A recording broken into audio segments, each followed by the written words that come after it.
ನಮಸ್ಕಾರ ವೀಕ್ಷಕರೇ, ನಾನು ನಿಮ್ಮ ಡಾಕ್ಟರ್ ಶ್ವೇತಾ ಹೊನ್ನುಂಗರ್, ಲೋಟಸ್ ಆಯುರ್ಕೇರ್ ಆಯುರ್ವೇದ ಹಾಸ್ಪಿಟಲ್ನಿಂದ ಸ್ಕಿನ್ ಆ್ಯಂಡ್ ಹೇರ್ ಎಕ್ಸ್ಪರ್ಟ್ ಮತ್ತು ಆಯುರ್ವೇದ ತಜ್ಞೆ.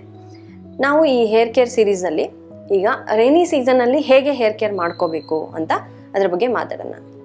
ಯಾಕೆ ರೈನಿ ಸೀಸನ್ನಲ್ಲಿ ಮಾತ್ರ ಜಾಸ್ತಿ ಒತ್ತು ಕೊಡ್ತಾ ಇದ್ದೀನಿ ಅಂತ ಕೇಳಿದ್ರೆ, ರೈನಿ ಸೀಸನಲ್ಲಿ comparative to other season hair fall ಜಾಸ್ತಿ ಇರುತ್ತೆ. ನಿಮಗೆ ಅನ್ಸಿರ್ಬೋದು, ಮಳೆಗಾಲ ಶುರು ಆಯಿತು, ಏನಪ್ಪ ಕೂದಲು ಹಿಂಗೆ ಎಳ್ದಂಗೆಲ್ಲ ಬರ್ತಾ ಇದೆ, ಮನೆ ತುಂಬ ಕೂದಲು ಉದುರ್ತಾ ಇದೆ, ನಾನು ತಲೆ ಬುರುಡೆ ಏನು ಖಾಲಿ ಆಗ್ಬಿಡುತ್ತಾ ಅಂತ ಎಲ್ಲ ಪ್ರಶ್ನೆನೂ ಕೇಳೋದುಂಟು ನನಗೆ. ಯಾಕಾಗುತ್ತೆ ಅಂತ ಹೇಳುವಾಗ, ಒಂದು 50ರಿಂದ 100 ಕೂದಲು ನಾವು ಸಾಮಾನ್ಯವಾಗಿ ನಾರ್ಮಲ್ ಅಂತ ಹೇಳ್ತೀವಿ. ಈ ರೈನಿ ಸೀಸನ್ನಲ್ಲಿ 100ರ ಮೇಲೆ ಮತ್ತು ಕೆಲವೊಬ್ಬರು ಸಿವಿಯರ್ ಕೇಸಸಲ್ಲಿ 250ವರೆಗೂ ಕೂದಲು ಉದುರುತ್ತೆ.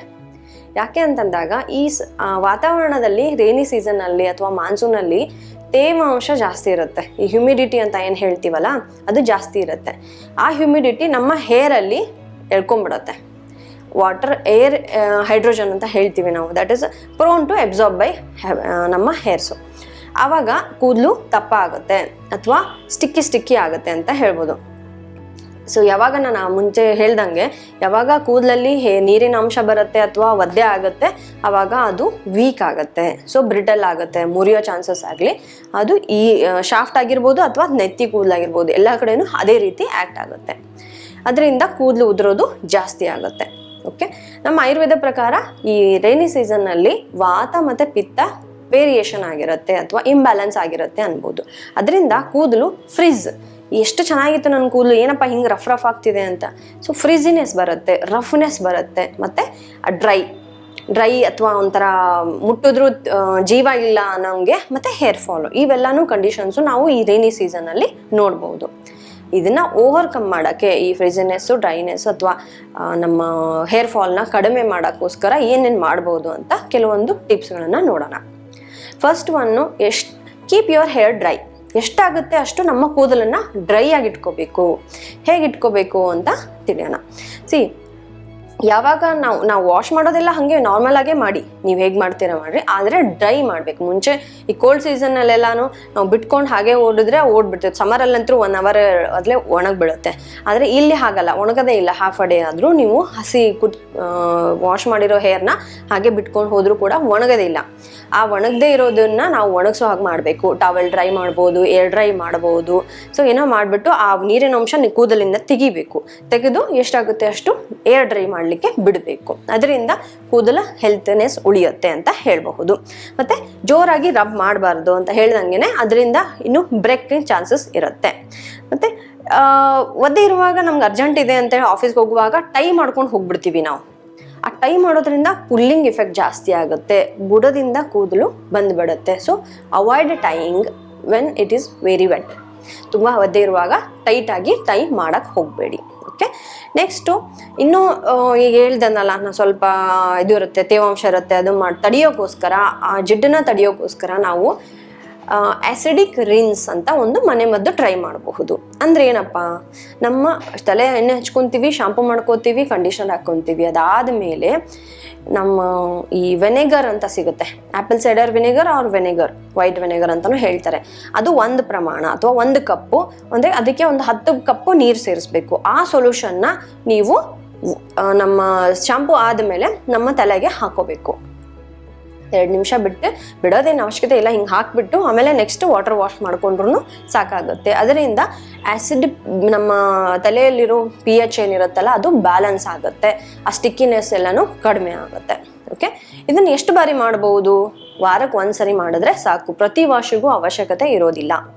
ಮತ್ತು ಸೆನ್ಸಿಟಿವ್ ಇದೆ ನನ್ನ ಕೂದಲು, ಆಲ್ರೆಡಿ ಡ್ಯಾಂಡ್ರಫ್ ಇದೆ, ಕೆಲವೊಂದು ಸಮಸ್ಯೆ ಇದೆ, ಆ ಥರದವರು ಇನ್ನೂ ಸ್ವಲ್ಪ ಡೈಲ್ಯೂಟ್ ಮಾಡ್ಕೊಂಡು ಟ್ರೈ ಮಾಡ್ಬೋದು, ಅಥವಾ ಅವರು ಟ್ರೈ ಮಾಡೋಕ್ಕೆ ಹೋಗಬಾರ್ದು ಈ ಥರದನ್ನು. ಮತ್ತು ಇನ್ನೂ ಹೆಡ್ ಮಸಾಜು ಈ ಹೆಂಗೂ ಸ್ಟಿಕ್ಕಿ ಆಗುತ್ತಲ್ಲ ಡಾಕ್ಟ್ರೇ ಮಳೆಗಾಲದಲ್ಲಿ, ಮತ್ತು ಆಯಿಲ್ ಹಾಕೋದೋ ಬೇಡವಾ ಅಂತ. ಹಾಕಲೇಬೇಕು. It is very very important. ಅದು ಸ್ಟಿಕ್ಕಿನೆಸ್ಸು ಅದು ಬೇರೆಯೇ, ನಮ್ಮ ನರಿಶ್ಮೆಂಟ್ ಕೊಡುವಂಗೆ ಕೊಡಬೇಕು. ವಾರ್ಮ್ ಆಯಿಲ್ ಮಾಡಬೇಕು, ಮಸಾಜ್ ಮಾಡಬೇಕು, ಸ್ವಲ್ಪ ಹಚ್ಚಬೇಕು, 10 ಫಿಂಗರಿಂದ ಸ್ಟಿಮ್ಯುಲೇಟ್ ಮಾಡಲೇಬೇಕು ನಮ್ಮ ಹೇರ್ ರೂಟ್ಸನ್ನು. ಓಕೆ, ಈ ಸ್ಟೆಪ್ಪನ್ನು ಮರೀಲೇಬಾರ್ದು. Next hair mask. ಈ ಮಧ್ಯದಲ್ಲಿ ನಮ್ಮ ಈ ಡ್ರೈನೆಸ್, ಫಿಜಿನೆಸ್ ಅಂತ ಹೇಳಿದ್ನಲ್ಲ, ಅದಕ್ಕೂ ಆ ಡಲ್ ಹೇರ್ಸಿಗೆ ತಡೆಯೋಕ್ಕೋಸ್ಕರ ಒಂದು ಮನೆಯಲ್ಲೇ ಮಾಡ್ಕೊಳ್ಳುವಂಥ ಈಸಿ ಅವೈಲೇಬಲ್ ಹೇರ್ ಪ್ಯಾಕ್ ಹೇಳ್ಬೋದು. ಒಂದು ಬನಾನಾ ಸ್ಮ್ಯಾಶ್ ಮಾಡಿ ಮತ್ತು ಹನಿ ಸೇರಿಸ್ಬೋದು. ಬನಾನಾದಿಂದ ಅಟ್ಮೋಸ್ಟ್ ಸಾಫ್ಟ್ ಆಗುತ್ತೆ ಕೂದಲು, ನರಿಶ್ಮೆಂಟ್ ಸಿಗುತ್ತೆ ಅಂತ ಹೇಳ್ಬೋದು. ನೆಕ್ಸ್ಟ್ ಹನಿ ಈಸ್ ಅ ಹ್ಯೂಮ್ಯಾಕ್ಟೆಂಟ್, ಅಂದರೆ ವಾತಾವರಣದಲ್ಲಿರೋ ಅಂಶ ಅಥವಾ ಮಾಯ್ಶ್ಚರೈಸರ್ ಅಂಶನ ಅದನ್ನು ಹಿಡ್ಕೊಳ್ಳುತ್ತೆ ಮತ್ತು ಫ್ರೀಸ್ ಆಗ್ದಂಗೆ ನೋಡ್ಕೊಳ್ಳುತ್ತೆ ಅಂತ ಹೇಳ್ಬೋದು. ಅದಲ್ಲದೆ ಕರ್ಡ್, ಓಕೆ, ಕರ್ಡಿಂದನೂ ಕೂಡ ನಮಗೆ ನರಿಶ್ಮೆಂಟ್ ಸಿಗುತ್ತೆ. ಈ ಮೂರನ್ನು ಚೆನ್ನಾಗಿ ಮಿಕ್ಸ್ ಮಾಡಿ ಒಂದು ಕ್ರೀಮ್ ಥರ ಆಗುತ್ತೆ. ಆ ಕ್ರೀಮ್ ಜೊತೆಗೆ ನೀವು ಆಮ್ಲ ಪೌಡರ್ ಅಥವಾ ಹಿಬಿಸ್ಕಸ್, ನಂಗೆ ಇದು ಬೇಡ, ಪೌಡ್ರ್ ಬೇಡ ಅಂತಂದರೆ ಬರೀ ಈ ಕ್ರೀಮ್ನ ಹಚ್ಕೋಬೋದು ಬುಡದಿಂದ ಕೂದಲುವರೆಗೂ. ಇಲ್ಲ ನಮ್ಗೆ ಸ್ವಲ್ಪ ಆಯುರ್ವೇದಿಕ್ ಬೇಕು, ಸ್ವಲ್ಪ ಇನ್ನೂ ಚೆನ್ನಾಗಿ ಬೇಕು ಅಂದರೆ ಆಮ್ಲ ಪೌಡರು ಪ್ಲಸ್ ಹಿಬಿಸ್ಕಸ್ ಪೌಡರ್ ನಿಮಗೆ ಮಾರ್ಕೆಟಲ್ಲಿ ಸಿಗುತ್ತೆ. ಸ್ವಲ್ಪ ಸ್ವಲ್ಪ ನೋಡಿಕೊಂಡು ಹಾಕಿ, ಕ್ರೀಮಿ ಟೆಕ್ಸ್ಚರೇ ಇರಬೇಕು ನೀವು ಫೈನಲ್ ಮಾಡುವಾಗ. ತುಂಬ ಗಟ್ಟಿಯಾಗಿ ಮತ್ತೆ ನೀರೆಲ್ಲ ಹಾಕೋದು ಅವಶ್ಯಕತೆ ಇರೋದಿಲ್ಲ. ಆ ಕ್ರೀಮ್ನ ನೀವು ಬುಡದಿಂದ ಇದಕ್ಕೆ ಹಚ್ಕೊಂಡು ಕಟ್ಕೊಂಡು ಒಂದು ಹಾಫ್ ಆನ್ ಅವರ್ ಬಿಟ್ಬಿಟ್ಟು ವಾರ್ಮ್ ವಾಟರಿಂದ ವಾಶ್ ಮಾಡ್ಬೋದು. ಇದರಿಂದ ಕಂಡೀಷ್ನರ್ ಇಫೆಕ್ಟ್ ಕೊಡುತ್ತೆ ನಮಗೆ. ಓಕೆ, ಇದಲ್ದೇ ಯಾವಾಗಲೂ ಶಾಂಪೂ ಆದಮೇಲೆ ನಾವು ಹೇರ್ ತೊಳ್ಕೊಳಕ್ಕೆ ಹೋಗ್ತೀವಲ್ಲ, ಆವಾಗ ಕಂಡೀಷ್ನರ್ ಮಿಸ್ ಮಾಡಬಾರ್ದು. ಕಂಡೀಷ್ನರ್ ಅಂದರೆ ಗೊತ್ತೇ ಇಲ್ಲ ಎಷ್ಟೋ ಜನರಿಗೆ. ಓಕೆ, ಅದಕ್ಕೆ ಕೂದಲು ಸರಿಯಾಗಿ ಉಳಿಯೋದಿಲ್ಲ.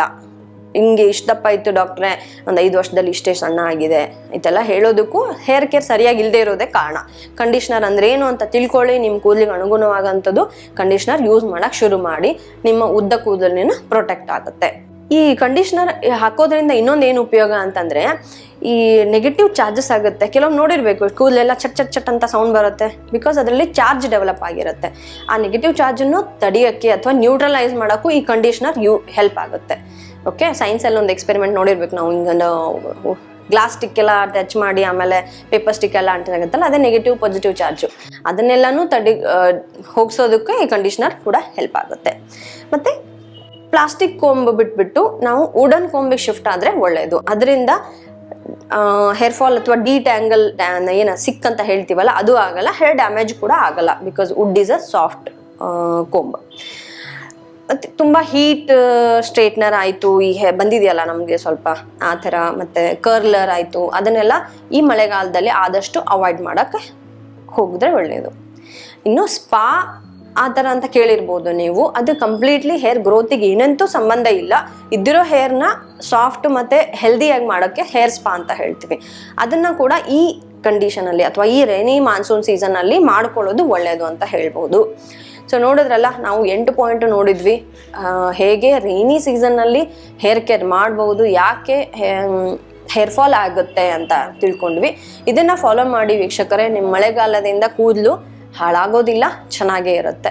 ಇಷ್ಟು ಹೇಳಿ ಮುಂದಿನ ಹೇರ್ ಕೇರ್ ಟಾಪಿಕ್ಸ್ ಬಗ್ಗೆ ಮತ್ತೆ ಬರ್ತೀನಿ. ನಮಸ್ಕಾರ.